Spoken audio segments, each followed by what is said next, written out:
श्री सत्यनारायण भगवान की जय। गौरी पुत्र गणेश की जय।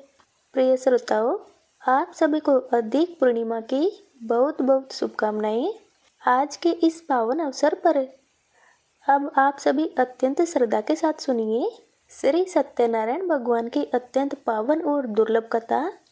एक बार नैमिषारण्य क्षेत्र में एकत्रित आर्यवर्त के 88,000 ऋषि मुनियों ने मुनि श्रेष्ठ श्री सूत जी महाराज जी से पूछा, हे मुनि श्रेष्ठ, कलयुग में मनुष्य वेद विधान और धर्म विरुद्ध आचरण करते हुए पापों के बोझ तले दबता जा रहा है। अतः हे मुनि श्रेष्ठ, मनुष्य के कल्याण हेतु कोई ऐसा उपाय बताइए जिससे मनुष्य को पुण्य लाभ मिल सके।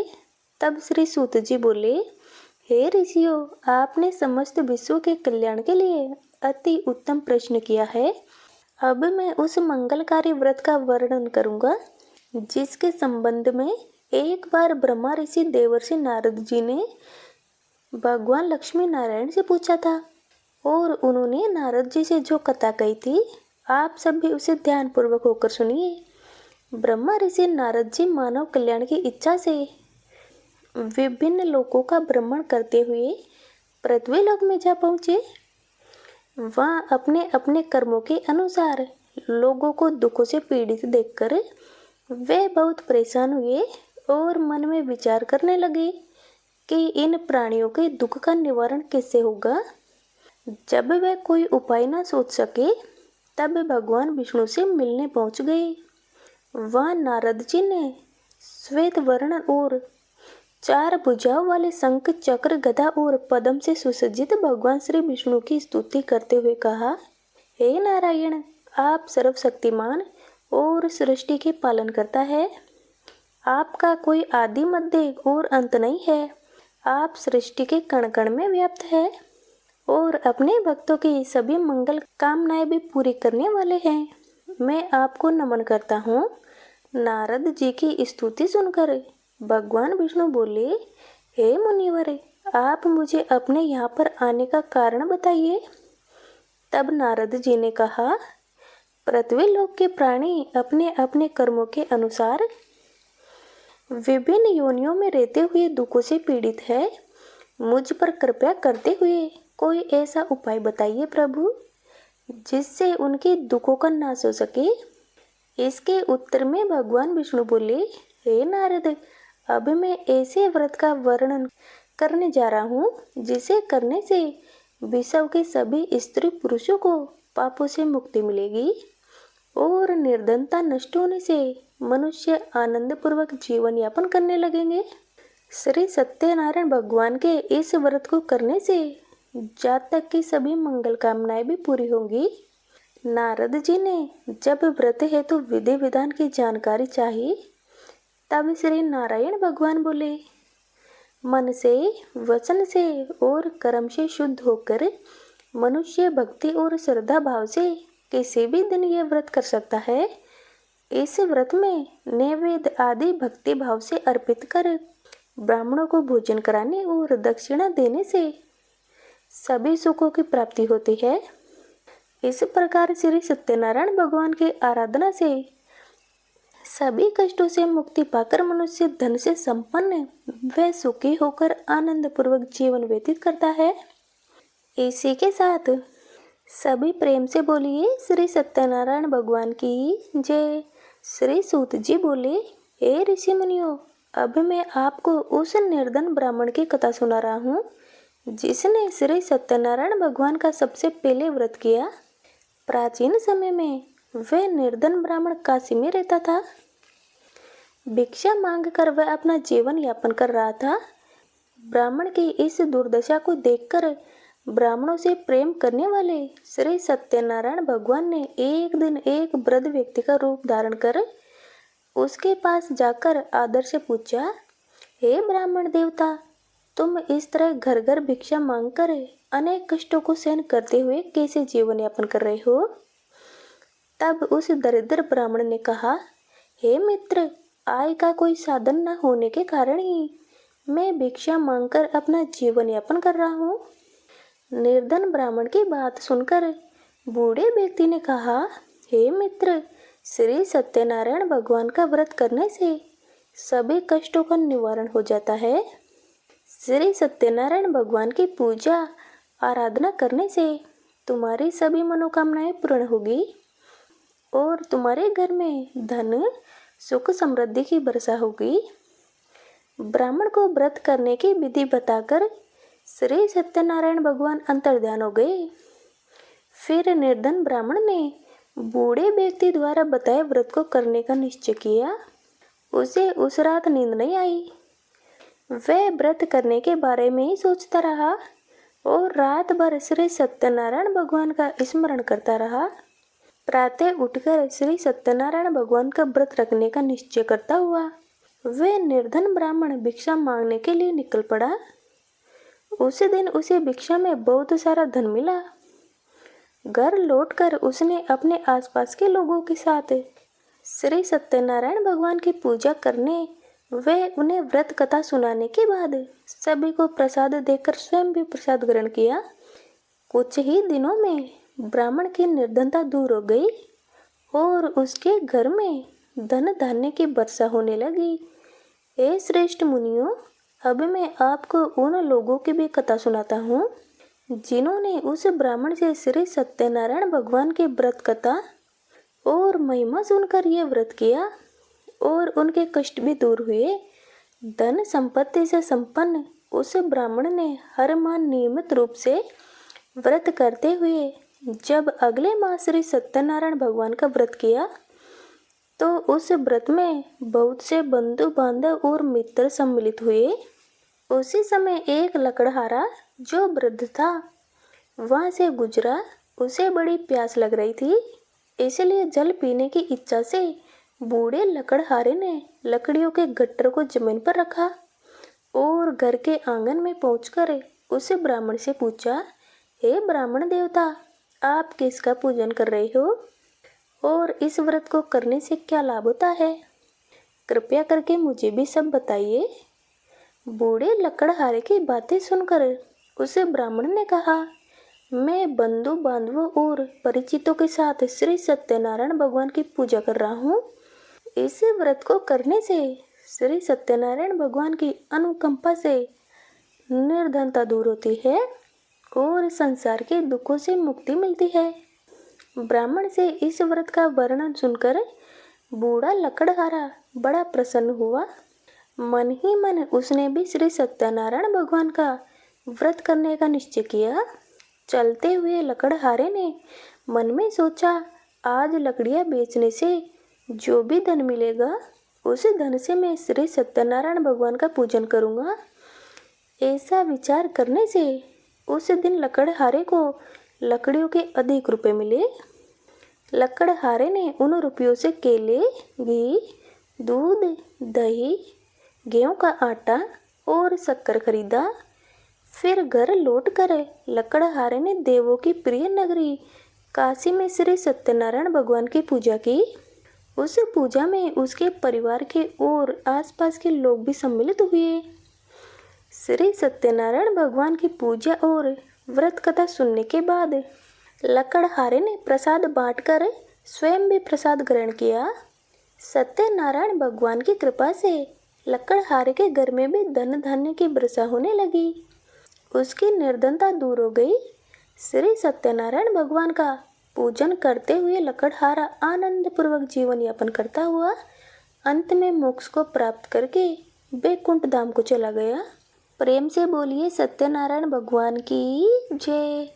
श्री सूत जी बोले, हे ऋषि मुनियों, अब मैं आपको आगे की कथा सुनाता हूँ। प्राचीन समय में कनकपुर में उल्कामुख नामक एक बुद्धिमान तथा सत्यवादी राजा राज्य करता था।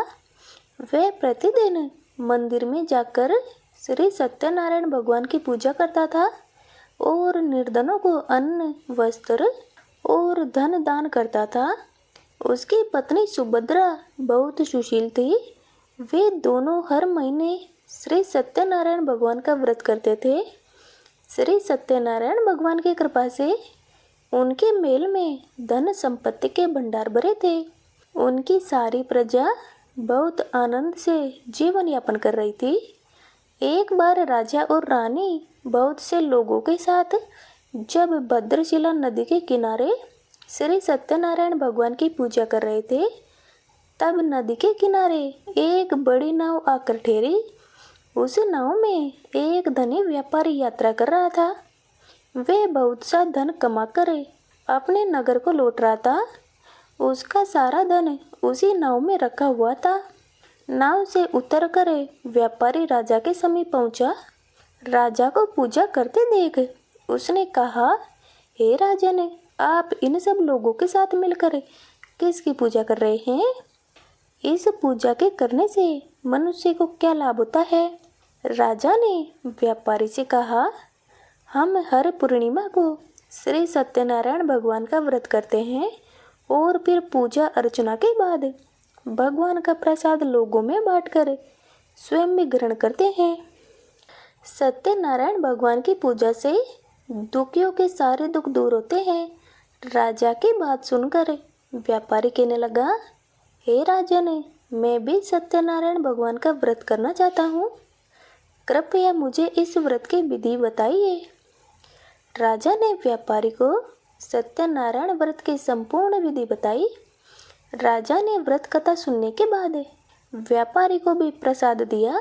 श्री सत्यनारायण भगवान का स्मरण करते हुए व्यापारी ने प्रसाद ग्रहण किया और लौटकर अपनी पत्नी लीलावती से कहा, हमारी कोई संतान नहीं है। अगर सत्यनारायण भगवान की कृपा से हमारी कोई संतान हुई तो मैं श्री सत्यनारायण भगवान का व्रत अवश्य करूँगा। व्यापारी के ऐसा निश्चय करने के कुछ समय बाद ही लीलावती गर्भवती हो गई और उसने एक सुंदर कन्या को जन्म दिया। व्यापारी ने पुत्री के जन्म पर बहुत खुशियाँ मनाई, लेकिन श्री सत्यनारायण भगवान का व्रत नहीं किया। जब उसकी पत्नी लीलावती ने अपने पति से व्रत करने के लिए कहा, तब वह कहने लगा, अभी क्या जल्दी है? जब इसका विवाह होगा तब मैं अवश्य ही श्री सत्यनारायण भगवान का व्रत करूँगा। अपने पति के वचन सुनकर लीलावती चुप हो गई। व्यापारी की कन्या कलावती अब शुक्ल पक्ष के चंद्रमा की तरफ बढ़ने लगी। एक दिन व्यापार में बहुत सा धन कमाकर घर लौटे व्यापारी ने अपनी बेटी को सहेलियों के साथ बगीचे में घूमते देखा तो उसे उसके विवाह की चिंता होने लगी। व्यापारी ने कलावती के लिए सुयोग्य वर ढूंढने के लिए अपने सेवकों को दूर दूर के नगरों में भेजा। व्यापारी के सेवक कंचनपुर नगर में पहुंचे। उस नगर में उन्होंने एक वणिक पुत्र को देखा। वणिक पुत्र अत्यंत सुंदर और गुणवान था। सेवकों ने वापस लौटकर व्यापारी को उस वणिक पुत्र के बारे में बताया। व्यापारी उस सुंदर लड़के को देखकर बड़ा प्रसन्न हुआ और फिर कलावती का विवाह खूब धूमधाम से उसके साथ कर दिया गया। अब कलावती का विवाह भी हो गया, लेकिन व्यापारी ने श्री सत्यनारायण भगवान का व्रत अब भी नहीं किया। तब लीलावती ने अपने पति को याद दिलाते हुए कहा, नाथ, आपने कलावती के विवाह पर श्री सत्यनारायण भगवान का व्रत करने का निश्चय किया था। अब तो आपको व्रत कर लेना चाहिए। पत्नी की बात सुनकर व्यापारी ने कहा, अभी तो मैं अपने दामाद के साथ व्यापार करने के लिए जा रहा हूँ। व्यापार से लौटने पर श्री सत्यनारायण भगवान का व्रत पूजन अवश्य करूँगा। ये कहकर व्यापारी ने कई नावों में सामान भरा और अपने दामाद तथा अन्य सेवकों के साथ व्यापार करने के लिए निकल पड़ा। उसे व्यापारी द्वारा बार बार व्रत का निश्चय करने और फिर व्रत न करने से श्री सत्यनारायण भगवान क्रोधित हो गए और उन्होंने व्यापारी को दंड देने का निश्चय किया। उधर व्यापारी अपने दामाद के साथ रतनसारपुर नगरी में पहुंचकर व्यापार करने लगा। एक दिन कुछ चोर मेल में चोरी करके भाग रहे थे। राजा के सैनिक उनका पीछा कर रहे थे। भागते हुए चोरों ने सैनिकों से बचने के लिए चोरी का सारा धन अवसर पाकर व्यापारी की नावों में छिपा दिया। उधर चोरों का पीछा करते करते सैनिक व्यापारी के पास भी पहुंचे और जब उन्होंने व्यापारी के नाव की तलाशी ली तो उन्हें नाव में राजा का चोरी किया हुआ धन मिल गया। तब सैनिक व्यापारी और उसके दामाद को बंदी बनाकर राजा के पास ले गए। राजा ने उन दोनों को बंदी गृह में डाल दिया और उनका सारा धन ले लिया। श्री सत्यनारायण भगवान के प्रकोप से उधर लीलावती पर भी मुसीबतों का पहाड़ टूट पड़ा। उसके घर में चोरी हो गई और चोर सारा धन चुरा कर ले गए। अब तो घर में खाने के लिए अन्न भी नहीं बचा। भूख प्यास से व्याकुल होकर व्यापारी की बेटी कलावती एक ब्राह्मण के घर पर गई। उस ब्राह्मण के घर में उस दिन सत्यनारायण भगवान की व्रत कथा हो रही थी। उसने भी बैठकर वहां पर व्रत कथा सुनी और प्रसाद लिया। घर लौटकर कलावती ने अपनी माँ लीलावती को सारी बात बताई। कलावती से श्री सत्यनारायण भगवान की व्रत कथा की बात सुनकर लीलावती ने भी व्रत करने का निश्चय किया।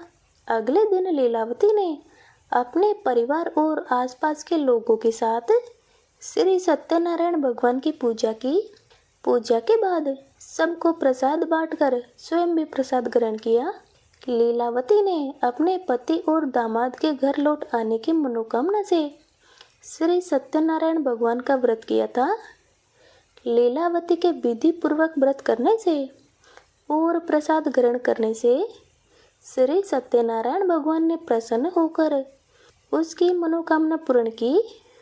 उधर राजा चंद्रकेतु को सौपन में दर्शन देकर भगवान ने कहा, हे राजन, व्यापारी और उसका दामाद बिल्कुल निर्दोष है। सुबह उठते ही दोनों को मुक्त कर दो। उन दोनों का सारा धन भी वापस लौटा दो। अगर तुमने ऐसा नहीं किया तो मैं तुम्हारा सारा धन वैभव नष्ट कर दूंगा। इतना कहकर श्री सत्यनारायण भगवान अंतर्ध्यान हो गए। प्रातः होते ही राजा चंद्रकेतु ने अपने मंत्रियों और राजा ज्योतिषियों को रात के स्वप्न की बात बताई तो सबने व्यापारी और उसके दामाद को छोड़ देने के लिए कहा। राजा चंद्रकेतु ने तुरंत उस व्यापारी और उसके दामाद को छोड़ दिया। उनका सारा धन भी वापस कर दिया। इस प्रकार श्री सत्यनारायण भगवान की अनुकंपा से व्यापारी और उसका दामाद दोनों खुशी खुशी अपने नगर की ओर चल पड़े। बोलिए श्री सत्यनारायण भगवान की जय। अब सुनिए श्री सत्यनारायण भगवान की आरती।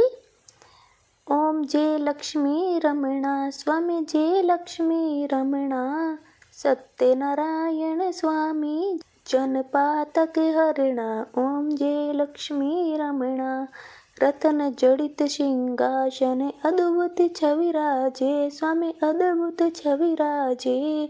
नारद करत निराजन, घंटा ध्वनि बाजे। ओम जय लक्ष्मी रमणा प्रकट भये कलि कारण, द्विज को दरस दिए स्वामी, द्विज को दरस दिए।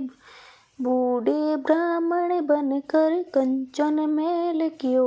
ओम जय लक्ष्मी रमणा दुर्बल भील कटारो, जिन पर कृपा करी स्वामी, जिन पर कृपा करी। चंद्रचूड़ एक राजा, तिनकी विपत्ति हरी। ओम जय लक्ष्मी रमणा वैश्य मनोरथ पायो, श्रद्धा तज दीनी स्वामी, श्रद्धा तज दीनी। सो फल भोग्यो प्रभु जी, फिर स्तुति कीनी। ओम जय लक्ष्मी रमणा भाव भक्ति के कारण, छिन छिन रूप धर्यो स्वामी, छिन छिन रूप धर्यो। श्रद्धा धारण कीनी, तिनको काज सरयो। ओम जय लक्ष्मी रमणा ग्वाल बाल संग राजा, वन में भक्ति करी स्वामी, वन में भक्ति करी। मन वांछित फल दीनो, दीन दयाल हरि। ओम जय लक्ष्मी रमणा श्री सत्यनारायण जी की आरती जो कोई नर गावे स्वामी, जो कोई नर गावे। कहत शिवानंद स्वामी, सुख संपत्ति आवे। ओम जय लक्ष्मी रमणा प्रेम से बोलिए सभी श्री सत्यनारायण भगवान की जय।